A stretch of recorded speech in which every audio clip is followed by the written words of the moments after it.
നമസ്കാരം സുഹൃത്തുക്കളെ. 2 ദിവസമായി അല്പം തിരക്കിലായിപ്പോയി. നമ്മളെ വേണു എന്ന് പറയുന്ന ഒരാളിൻ്റെ മരണവിവരം നിങ്ങൾ അറിഞ്ഞാണല്ലോ. മെഡിക്കൽ കോളേജിലാണ്. ഇന്ന് രാവിലെ അദ്ദേഹത്തിൻ്റെ ഭാര്യ ചാനലിൽ വന്നിരുന്ന് എന്താണ് നടന്നതെന്ന് കൃത്യമായിട്ട് വിവരിച്ചിട്ടുണ്ട്. അത് കണ്ടവർക്കറിയാം.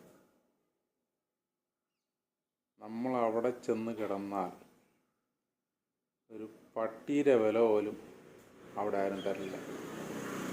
കാരണം നമ്മൾ ഈ തീരെ ഗതികെട്ട രീതിയിലാണ് അവിടുത്തെ ഓരോ സ്റ്റാഫും. നമ്മൾ ഈ തൂപ്പ് ജോലിയുണ്ടല്ലോ, അത് ചെയ്യുന്ന സ്റ്റാഫിന് വരെ അവിടുത്തെ രോഗികളെ കാണുമ്പം പുച്ഛമാണ്. അവരെയൊക്കെ മട്ടും പാവം കണ്ട നമ്മൾ അവരെ ചിലവിലാണ് കഴിയുന്നതെന്ന് തോന്നുന്നു. അതുകൊണ്ട് അവിടെ ഒന്നുകിൽ എന്തെങ്കിലും അവിടെ ഒരു സ്റ്റാഫിൻ്റെ ബന്ധുവായിരിക്കണം, അല്ലെങ്കിൽ വേറെ എന്തെങ്കിലും പിടിപാട് വേണം, അല്ലെങ്കിൽ സാമ്പത്തികം കൊണ്ട് വീട്ടിൽ കൊടുക്കണം. ഇതൊന്നും ഇല്ലെങ്കിൽ അവിടെ ചെന്ന് അനുഭവിക്കാനുള്ള അനുഭവിച്ചിട്ട് തന്നെ പറയണം.